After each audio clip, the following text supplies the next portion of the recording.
हम आपसे एक जानकारी लेना चाहते हैं, बहुत महत्वपूर्ण जानकारी है।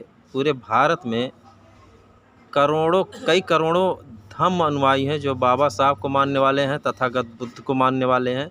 लेकिन ये 14 अक्टूबर 1956 को जब बाबा साहब ने धर्म परिवर्तन किया है, तब से बौद्ध धर्म आगे धीरे-धीरे बढ़ने लगा है। वो अपने समाज के तब उस समय भी कम पढ़े लिखे थे, लेकिन धीरे-धीरे एजुकेशन में, पढ़ाई में आए।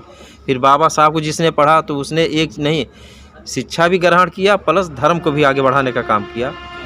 लेकिन बाबा साहब ने एक 22 प्रतिज्ञा ली थी कि हम उस 22 प्रतिज्ञा में हर जगह नहीं लोग बोल सकते हैं, कहीं-कहीं उपद्रवी लोग हैं, उस 22 प्रतिज्ञा पर दंगा फसाद या आपके खिलाफ FIR भी कर सकते हैं।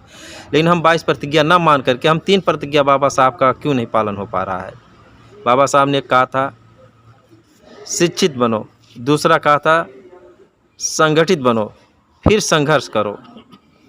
तो ये तीनों पालन ठीक से नहीं हो पा रहा है। शिक्षित तो हो गए हैं, लेकिन 2 चीज़ नहीं हो पा रहा है, संगठित और संघर्ष। और इसीलिए हमारे समाज में आज तक पूरे भारत में मिला करके कोई भी एक यूनिवर्सिटी नहीं खोल पाए हैं अपने समाज के लोग, कि जहाँ पर बौद्ध अनुयायी के बच्चे पढ़ें लिखें। इस पर आपसे हम ध्यान देना आपसे जानकारी लेना चाहते हैं।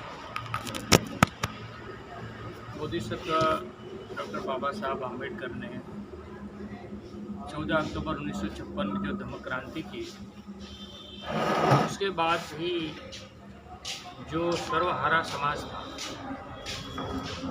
उसको थोड़ा थोड़ा समझ में आया कोई,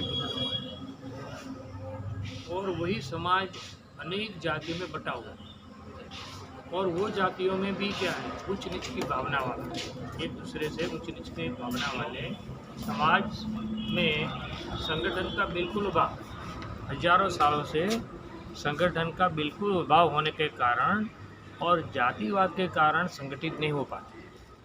आज की भी 1956 के बाद आज भी हम देखते हैं कि बाबा साहब को मानने वाले और जय भीम के नारे लगाने वाले लोग अपनी अपनी जाति को छोड़ते नहीं, वही अपनी जाति में वो उनका गर्व ले रहे हैं। हालांकि किसी भी जाति को अछूत जाति जो मानी जाती है, इनको गर्व लेने का कोई जगह नहीं है, उनका कोई स्थान नहीं है। फिर भी ये लोग क्या करते हैं कि अब मेरी जाति, और ये मेरी जाति होने के कारण वो संगठित नहीं होते। जब शिक्षित होते तो भी वो अपनी जाति को नहीं छोड़ते। भारत में हजारों ऐसी जातियां हैं जो बाबा साहब को मानने वाले अछूत समाज की जो जाति है, हजारों जातियां, वो हजारों जातियों के टुकड़े छोटे छोटे टुकड़ों में